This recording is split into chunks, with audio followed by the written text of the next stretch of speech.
Okay,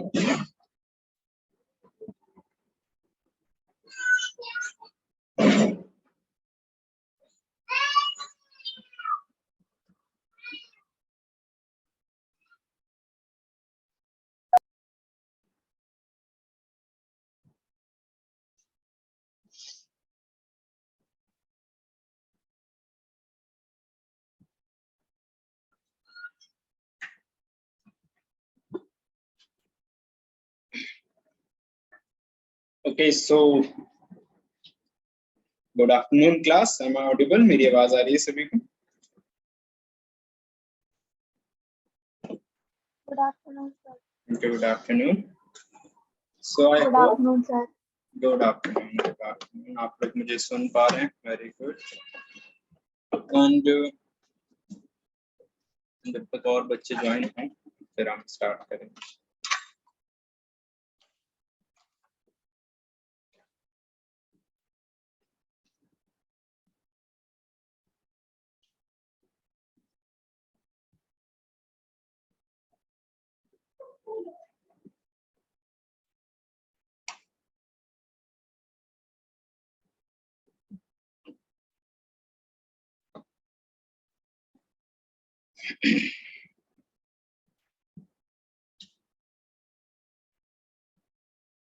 okay, तो अभी तक 4 ही बच्चे हैं, बाकी नहीं आए। चलिए हम 1 मिनट और वेट करेंगे फिर हम स्टार्ट करेंगे।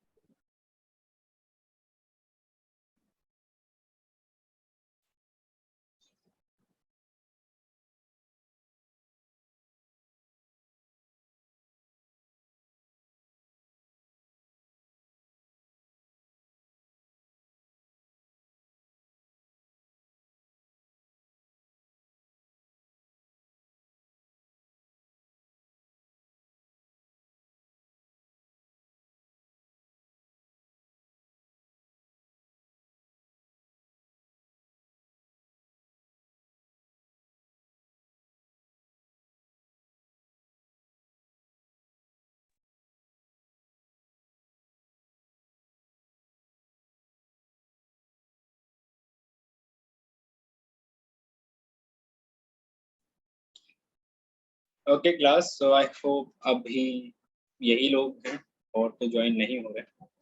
कोई बात नहीं, जो जो ज्वाइन हो गए उतना हम कर लेते हैं, बाकी ज्वाइन होते रहेंगे, ठीक है ना।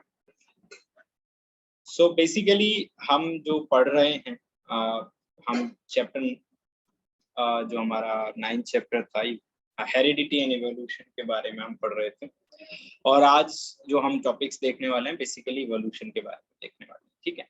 देखिए, इवोल्यूशन का एक मतलब तो ये है सीधे सीधे कि कोई भी जैसे हमने जब ये पढ़ा अभी पीछे जब हम सेक्सुअल रिप्रोडक्शन की बात कर रहे थे, तो हमने ये देखा था कि जो डीएनए कॉपिंग में जब एरर्स जनरेट होते हैं उस वजह से वेरिएशंस क्रिएट होती हैं। उस वजह से क्या क्रिएट होती हैं? वेरिएशंस क्रिएट होती हैं। और अगर अगर हमारे पास जो डीएनए हैं हमारे, ठीक है, उसमें अगर एरर ना हो कॉपिंग के दौरान तो हमारा कोई दिक्कत नहीं है ना, फिर तो हम कर मतलब तो हमारे को उतना वेरिएशन नहीं आएगा, ठीक है। असल दिक्कत जो वेरिएशन का कारण है, सॉरी दिक्कत तो नहीं कहेंगे बट हम कहेंगे the reason for the variation, वो क्या है? डीएनए कॉपिंग में जो हमारे एरर आते हैं। और ये क्यों आते हैं? क्योंकि यहाँ पर जब हम सेक्सुअल रिप्रोडक्शन की बात करते हैं तो 2 लोग हैं, यानी कि 2 पार्टनर्स बेसिकली यहाँ पे रहते हैं। तो जाहिर सी बात है इसके डीएनए में कुछ स्पेशल फीचर्स होंगे, एक है ना, और दूसरे के डीएनए में भी कुछ स्पेशल फीचर्स होंगे। तो जब दोनों का डीएनए मैच होगा या मिलेगा आपस में, तो ये नया पैटर्न जनरेट करेंगे, तो उसी को हम एरर बोल देते हैं, डीएनए पैटर्न मैचिंग। सेम अगर होते हैं एलिमेंट्स कह लो या सेम लोग हैं एसेक्सुअल उसमें, तो वहाँ पे इतनी एरर नहीं होती, तो वहाँ पे वेरिएशन कम होते हैं। ये माइक ऑफ कीजिए आप।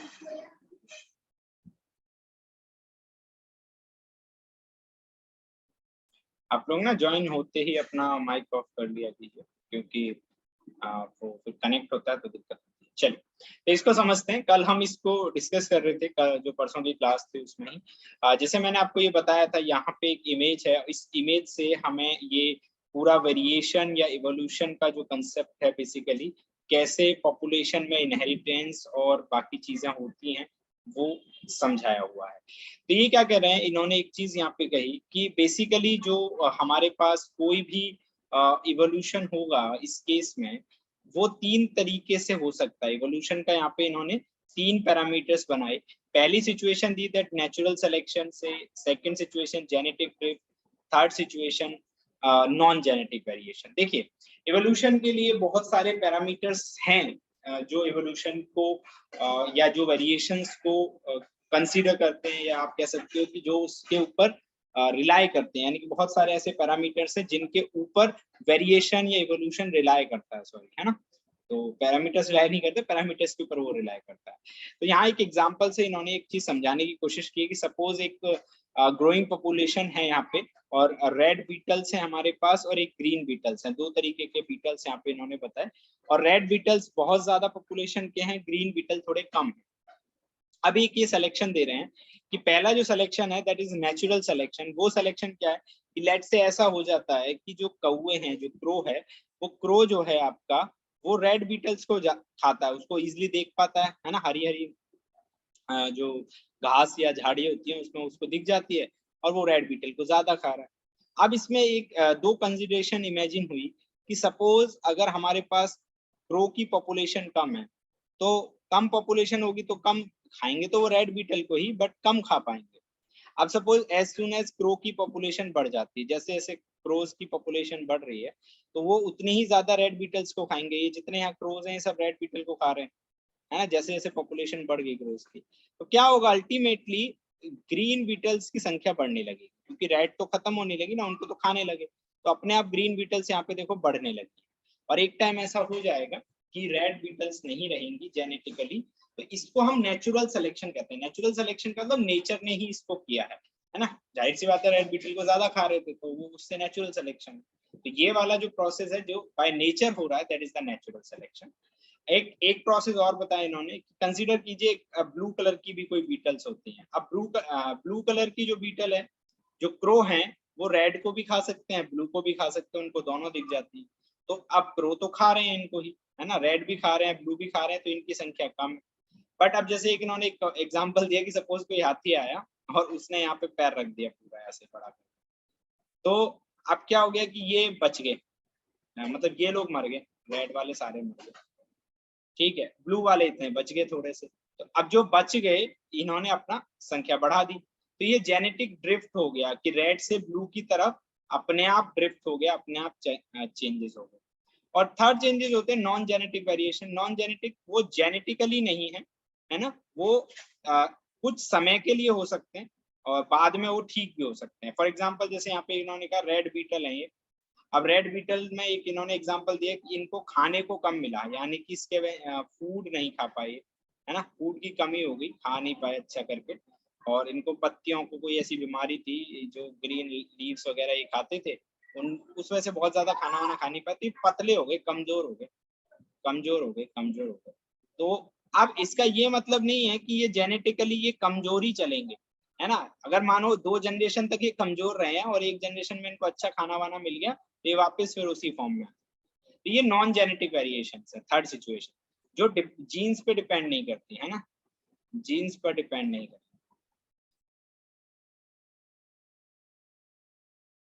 नहीं करती, ठीक है। तो ये आपको पता होना चाहिए। क्लियर है ये पॉइंट्स? बताइए तीनों पॉइंट्स जो मैंने बताया आपको। Yes sir. चलिए, वेरी गुड।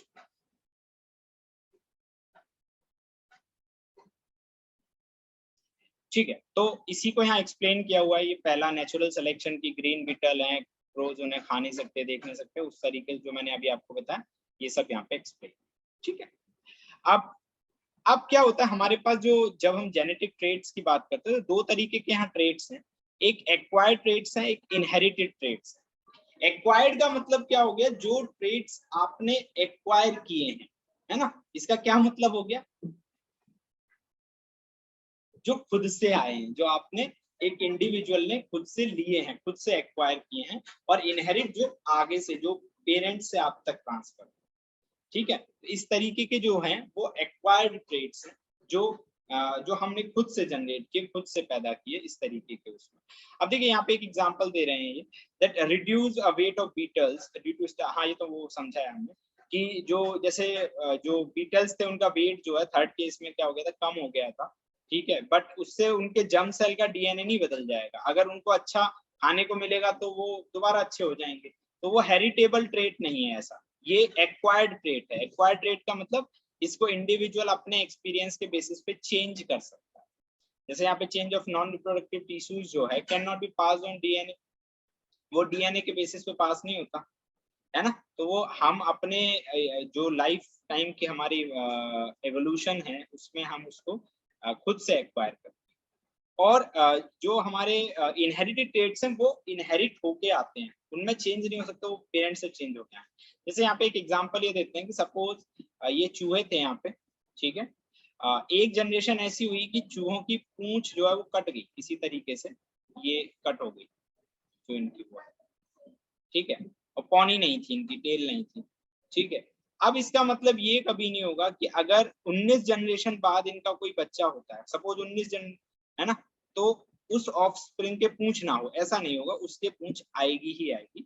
क्यों? क्योंकि ये ट्रेट वैसी ट्रेट नहीं है जो एक्वायर हो जाए, ये तो जेनेटिकली जन्म में पहले से फिक्स है कि भाई हाँ इनकी जो है वो पूंछ आनी ही आनी है। वो उनकी पूंछ कट गई किसी वजह से, या रह गई या नहीं आई, या उनके वो एक्टिव नहीं थे सर, तो इसका ये मतलब नहीं कि आगे आने वाली जनरेशनों के पूछ ही नहीं है, ठीक है ना। इस तरीके से ये सारी चीजें काम कर, क्लियर है ये पॉइंट? तो इसको आप थोड़ा सा पढ़ लो नाउ।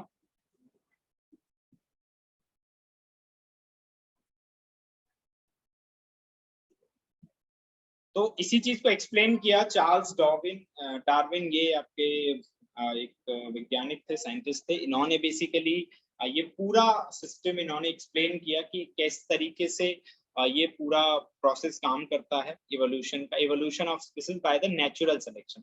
नेचुरल सिलेक्शन इसमें किस तरीके से रोल प्ले करता है, ठीक है।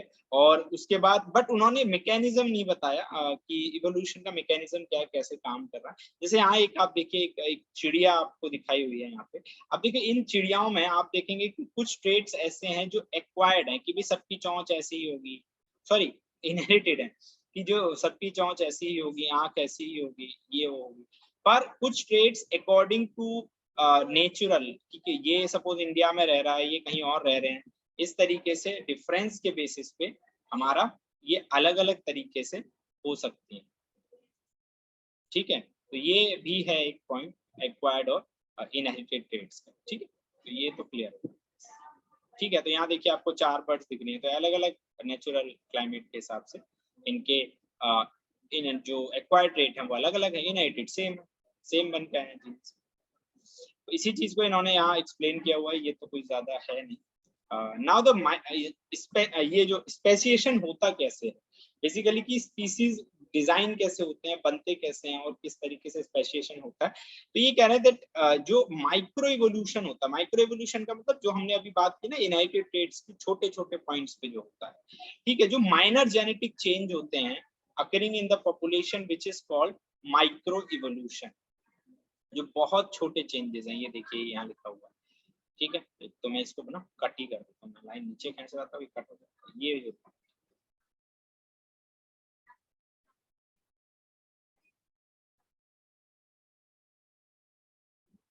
ठीक है, जैसे यहाँ दिखाया हुआ है कि ये देखिए आप कॉमन चेंज है ये स्पीसीज में, और ये can not explain formation of, हाँ इससे हमारा ऐसा जरूरी नहीं कि न्यू स्पीसीज में इस तरीके का चेंज आएगा। तो speciation is evolutionary process, formation of new species के फॉर्मेशन में ये एक एवोल्यूशनरी प्रोसेस है। इफ अब जैसे ये कहते हैं कि if a population split into such that they can not reproduce with each other, they are called. जैसे कई बार ऐसा हो जाता है कि सपोज कुछ पॉपुलेशन है हमारी, या जैसे यहाँ पे देखिए एक एग्जांपल आपको इधर ये फोटो में दिखा रखा है, ये वाला, हाँ जैसे यहाँ देखिए ये दो अलग अलग स्पीसीज हैं, देखिए ये है, ये ब्राउन है, ये यहाँ पे थोड़ा वाइट है। अब ये क्लाइमेटिकल कंडीशन के हिसाब से अलग अलग उसमें है, ठीक है। इसी तरह डॉग्स के केसेस में आप देख सकते हैं, ये आपकी जो बटरफ्लाइज हैं उनके केसेस में आप देख सकते हैं, ठीक है। कई बार ऐसा होता है कि पॉपुलेशन स्प्लिट हो जाती है, जैसे वो कहते हैं ना एक ही घर के एक ही पॉपुलेशन के दो लोग हैं, वो दो अलग अलग उसमें टूट गए और एक अलग चला गया, एक अलग पहुंच गया, और उनमें आपस में क्रॉस रिप्रोडक्शन अगर नहीं होता तो भी वो दो अलग अलग स्पीसीज बन जाएंगी अकॉर्डिंग टू देयर क्लाइमेटिकल और नेचुरल कंडीशंस। जैसे यहाँ पे ये हिरन दिखा है कि ये बहुत ज्यादा डियर ब्लैक थे, अब इनसे एक स्पीसीज अलग हो गई ये इस तरीके से, और ये एक ऐसे एरिया में पहुंच गए जहाँ बहुत ज्यादा व्हाइटिश या बहुत ज्यादा ठंड थी, तो इनका कलर अलग हो गया, इनका कलर अलग हो गया। इस तरीके से चेंजेस डिफरेंस कर सकते हैं। ठीक है, ये क्लियर है माइक्रो इवोल्यूशन। नाउ ये वही बीटल पॉपुलेशन, उसी को अगेन उन्होंने एक्सप्लेन किया, सब पॉपुलेशन जेनेटिक ड्रिफ्ट के बेस में। ये तो वही जो हमने शुरू में बताया वही है, इसमें कुछ नया है। नाउ द जेनेटिक एंड, हाँ genetic drift and natural selection, ये मैंने दो चीजें आपको बताई कि पॉपुलेशन को इनहेरिट करने में या स्पीसीज को डिजाइन करने में ये दो यूज होते हैं कंसेप्ट। नेचुरल सिलेक्शन तो है ही कि जब जो चीज को अगर मारने वाले लोग ज्यादा हैं, जैसे पहले कहते थे ना इंसान नहीं होते थे, या ऐसा कहते हैं डायनासोर बहुत बड़े बड़े जीव थे, तो अगर सपोज वो आज होते तो हो सकता है इंसानों की प्रजाति या काफी सारी प्रजातियां आज नहीं रहती, खत्म ही हो जाती, विलुप्त हो जाती, क्योंकि वो खा जाते, वही वो सर्वाइव करते, नेचुरल सर्वाइवल होता, नेचुरल सिलेक्शन, जिनको वो खा नहीं पाते या जिनको देख नहीं पाते, तो ऐसा कुछ।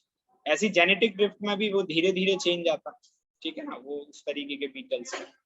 तो ये पॉइंट्स है, तो इसको तो बस जस्ट आपको पढ़ना ही है कि बेसिक क्या है क्या, इसमें तो और ज्यादा कुछ इंपॉर्टेंट इतना ज्यादा क्वेश्चन नहीं पूछेंगे। हाँ ये बेसिक चीजें पूछ सकते हैं कि कैसे क्लासिफिकेशन होता है और कैसे कैरेक्टरिस्टिक्स को हम ट्रांसफर कर सकते हैं। तो जैसे इन्होंने यहाँ बताया कि that organism that have cell, तो वो दो तरीके का, cell without true nucleus, without nucleus. जैसे बैक्टीरिया में कोई न्यूक्लियस नहीं होता, ठीक है, तो उसमें भी फिर जब सेल आएगा तो दो तरीके के बन जाते हैं, यूनिसेलुलर, मल्टीसेलुलर।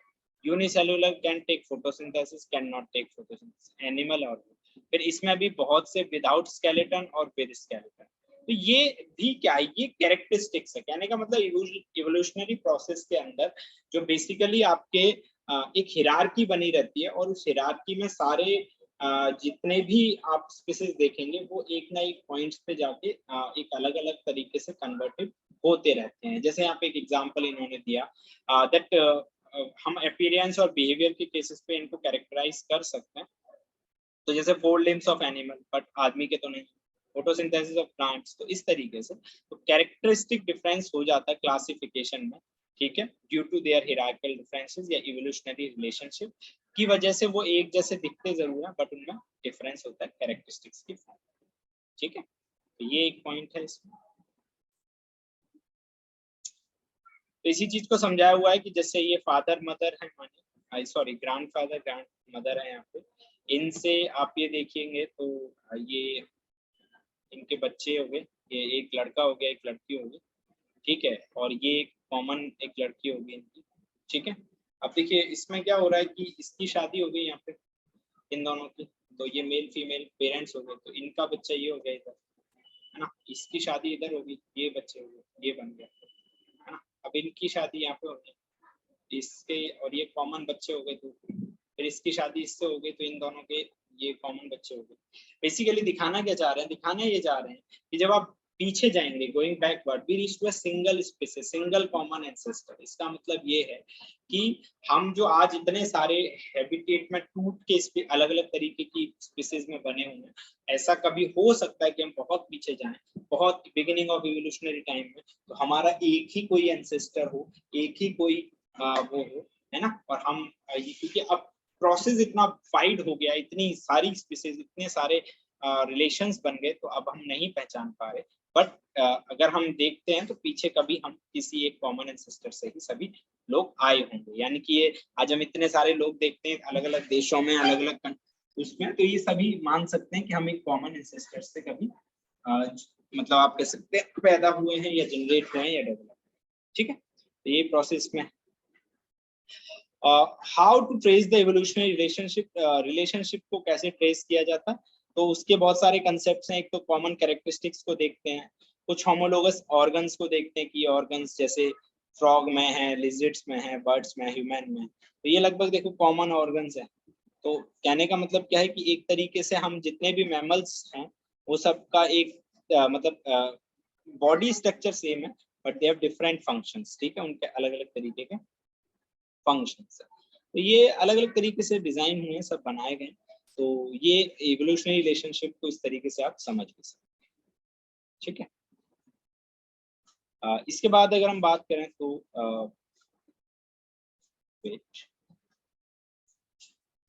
नाउ, ठीक है, तो इसी को आगे थोड़ा सा एक्सप्लेन किया, एनालॉगस ऑर्गन्स। तो एनालॉगस ऑर्गन्स पे क्वेश्चंस आपको एक आध पूछ सकते हैं, यानी कि जिन ऑर्गन्स का फंक्शन सेम हो बट डिफरेंट स्ट्रक्चर हो, ठीक है, और वो एनालॉगस। और उसके अलावा अगर हम देखें तो ये होमोलोगस, जिनका स्ट्रक्चर सेम हो बट डिफरेंट फंक्शन। तो होमोलोगस ऑर्गन और एनालॉगस ऑर्गन, ये दो ऑर्गन्स के बारे में भी आपको पता होगा, इन पे क्वेश्चन आपको मिलते हैं, ठीक है। जैसे बैट और बर्ड्स में दिखाए तो सेम है, ठीक है, स्ट्रक्चर अलग है बट काम से, उसी को एक्सप्लेन कर दिया इन्होंने आगे। इसके बाद अगर हम बात करें फॉसिल्स, फॉसिल्स को हिंदी में अगर आप देखेंगे जीवाश्म कहते हैं बेसिकली, जो हमारे एक तरीके से एनिमल्स हैं या जो प्लांट्स हैं जो काफी टाइम तक है ना, बेसिकली हम डेड की ही इसमें ज्यादा बात करते हैं, जो डेड एनिमल्स या डेड प्लांट्स हैं वो क्या है कि वो डिकम्पोज मतलब इस तरीके से नहीं होते, तो क्या होते हैं कि वो काफी समय तक जब दबे रहते हैं और उनको जब डिकम्पोज होने के बाद उनमें से कुछ नया प्रोडक्ट निकल जाता है, तो उस तरीके का वो फॉसिल कहते हो। या आप कह लो कि आज से पुराने जमाने की कोई भी चीज हम ट्रेस करते हैं, उनको देखते हैं, निकालते हैं, प्रिजर्व करते हैं, समझते हैं, तो वो फॉसिल ही है, जीवाश्म, है ना। ऐसे लोगों के, जैसे यहाँ डायनासोर का आपको कंकाल दिख रहा है, स्कल दिख रहा है, तो ये फॉसिल है, जो बेसिकली नर्मदा वैली में एक बार खोजा गया था, निकाला गया था। इससे हमें पता चला कि पहले ऐसे भी कोई जानवर थे डायनासोर टाइप, बोला गया, ठीक है। अब ये क्या एजेस ऑफ, हाँ, फॉसिल्स की एज कैसे निकाली जाती है, तो इसके लिए रेडियो कार्बन डेटिंग होती है, उससे उनकी एजेस वगैरह पता चलती है। दूसरा क्या होता है कि जो फॉसिल्स हैं वो एक तो ये हम देख लेते हैं कि fossils closer to the surface more recent, है ना, जितना नीचे जितना गहरा मिलेगा उतना ज्यादा हम मान के चलते हैं कि वो उतना पुराना होगा, ठीक है, समझ गए ना, उतना पुराना होगा। और जो बहुत ज्यादा ऊपर मिल गया खोजते में, ऊंचाई पे मिल गया, यानी कि अभी इसका समय कम ही है, क्योंकि बहुत ज्यादा लेयर्स नहीं है। तो धरती के लेयर के ऊपर जो ज्यादा डीपर लेयर में मिलेगा वो ज्यादा पुराना है, इस तरीके से आप देख सकते हैं। दूसरा क्या, इसमें रेडियो कार्बन डेटिंग करते हैं, कार्बन के आइसोटॉप्स होते हैं, कार्बन के जो हमारे बेसिकली कार्बन ही को हम कार्बन की कंपोजिशन नापते हैं कि इसके पर्टिकुलर ये जो बॉडी स्ट्रक्चर मिला है इसमें कार्बन की कंपोजिशन क्या है ना। हमारे पास जितने भी ये हाइड्रोकार्बन है जो बेसिकली एलिमेंट्स होते हैं, सबकी ना हाफ लाइफ होती है, एक हाफ लाइफ, एक फुल लाइफ। तो बेसिकली वो लाइफ कैलकुलेट की जाती है और उसके बेसिस पे हम नापते हैं कि भाई ये जीवाश्म कितना साल पुराना है, कैसे होगा। जैसे यहाँ दिखा रखा है, ये देखो, ये यहाँ इस लेयर में दबा है, तो ये यंगेस्ट है यहाँ पे, जैसे ये दबा हुआ है, यंग है, ये सबसे पहली लोकेशन में,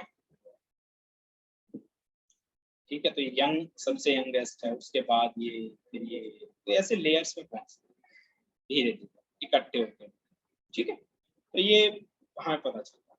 तो बस यही है, इससे ज्यादा इसमें कुछ नहीं पूछेंगे। बेसिकली फॉसिल्स क्या होते हैं यही पूछते हैं, और कैसे उसकी एजेस के बारे में पता लगाओगे, ठीक है, क्लियर है। चलें आगे। गुड। तो ये इन्होंने देखिए इवोल्यूशन ऑफ स्टेजेस बताया कि कैसे कैसे स्टेजेस बाय स्टेजेस इवोल्यूशन होता रहा है कॉम्प्लेक्स ऑर्गन्स का भी। जैसे इसमें दिखाया है कि पहले आई का जो स्ट्रक्चर था, कि पहले पिगमेंट स्टॉप था, फिर वो कप बना, फिर पिन होल आई बनी, ठीक है, फिर उसके बाद प्रिमिटिव आई बनी, फिर प्रिमिटिव लेंस बने, फिर कॉम्प्लेक्स आई बनी। तो हमारी बेसिक आई स्ट्रक्चर इसी तरीके से आया, ठीक है। बट ये हमारा नहीं है, ये प्लेनेरिया यहाँ पे जो दिख रहा है एक बैक्टीरिया, तो उसकी आइज के बारे में बताया, ठीक है। तो इस तरीके से धीरे धीरे चीजें बनती हैं एक एक समय के साथ, ठीक है।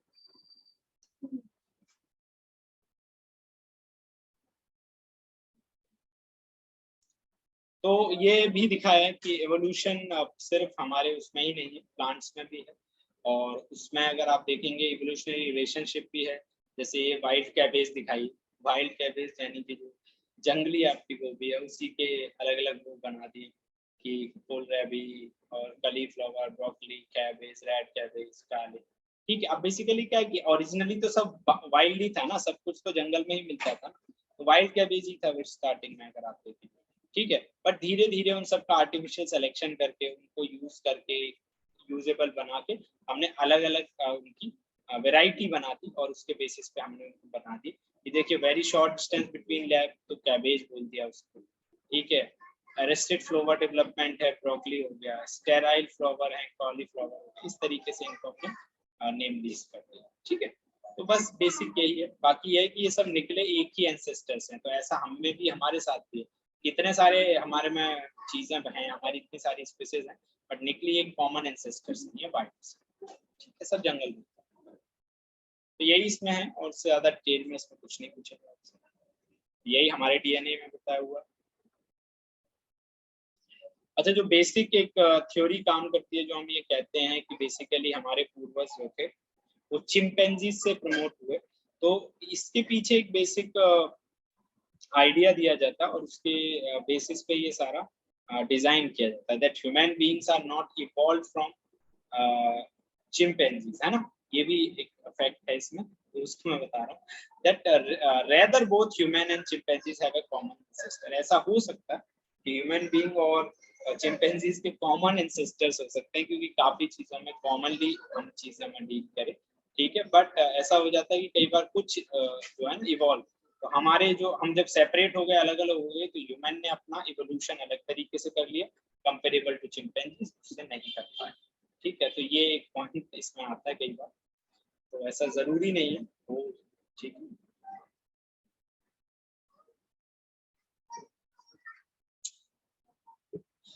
ओके, सो यहाँ देखिएगा इस चीज को यहाँ इन्होंने बताया कि जैसे ये कॉमन एंसेस्टर यहाँ दिखाए हैं, ठीक है। तो कॉमन एंसेस्टर में ऐसा कई बार हो जाता है, जैसे हम जब पीछे एक लाइफ ट्री के बारे में देख रहे थे, तो उसमें एक सिस्टर रहेगी तो वैसे ही रहेगी। तो होमिनिन कॉमन एंसेस्टर है, जिसमें आज कुछ तो लाइफ्स उनकी चिंपैंजीज तक ही चल के आई, कुछ उसमें ऐसी थी जैसे ये एक सबसे वेरिएशन पहला आया, फिर इसके बाद ये दो अलग वेरिएशन आ गए, पैरेंथोपस, होमो इरेक्टस, होमो सेपियंस जो हम आधुनिक मानव है ना। उसके अलावा ये बीच में हमारे अफ्रीकन, एबिलियस, नीदरलैंड, ये अलग अलग तरीके के हमारे ह्यूमन्स के प्लांट्स कह रहा हूँ, ह्यूमन के ब्रांचेस रही हैं। और आज जो बेसिकली हम देखते हैं, जो सबसे विकसित है वो ये वाली ब्रांच है, ठीक है, जिसमें पैरेंथोपस, ये बॉयजी, होमो इरेक्टस, इरेक्टस इस फॉर्म पे आदमी खड़े होकर चलने लगा था, फिर वैसे चलता था, और फिर फाइनल होमो सेपियंस, ठीक है। तो ये है। इसके बाद अगर हम देखते हैं तो ये उसी चीज को एक्सप्लेन किया है मैंने दोबारा से, और कुछ इसमें सो ह्यूमन इवोल्यूशन को ही इन्होंने यहाँ पे बताया है, वही चीज कि कैसे कैसे ह्यूमन इवोल्यूशन होना शुरू हुआ। तो उसमें ये है कि सबसे पहला जो है ये ऑस्ट्रेलियोपेक्टियस था, अफ्रीकन, फिर होमो हेबिलिस आया, होमो इरेक्टस आया, फिर होमो नीदरलैंडियंस आए, फिर होमो सेपियंस, जो ज्यादातर आधुनिक मानव थे वो ये थे, ठीक है। इस तरीके से पूरा प्रोसेस है इवोल्यूशन,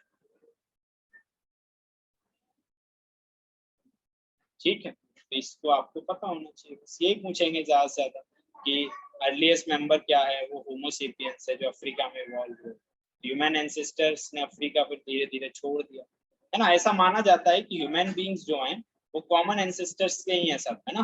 फिर क्या हुआ कि कोई अफ्रीका चला गया, कोई इंडिया आ गया, कोई कहीं चला गया, अलग अलग कंट्री कॉन्टिनेंट्स में चले गए, तो वहाँ की नेचुरल सिलेक्शंस के हिसाब से, नेचुरल कैलामिटीज कंडीशंस के हिसाब से सब में वेरिएशंस आ गया, वेरिएशन आया, फिर उस हिसाब से सभ्यताएं बनाएंगे, विकसित हुई, तो ये सारी चीजें ऐसे डेवलप हो जाती है, ठीक है। तो यही है, बट ये कि ओरिजिनलिटी सब कहते हैं अफ्रीका से ही आती है, ठीक। तो ये क्लियर है सभी को?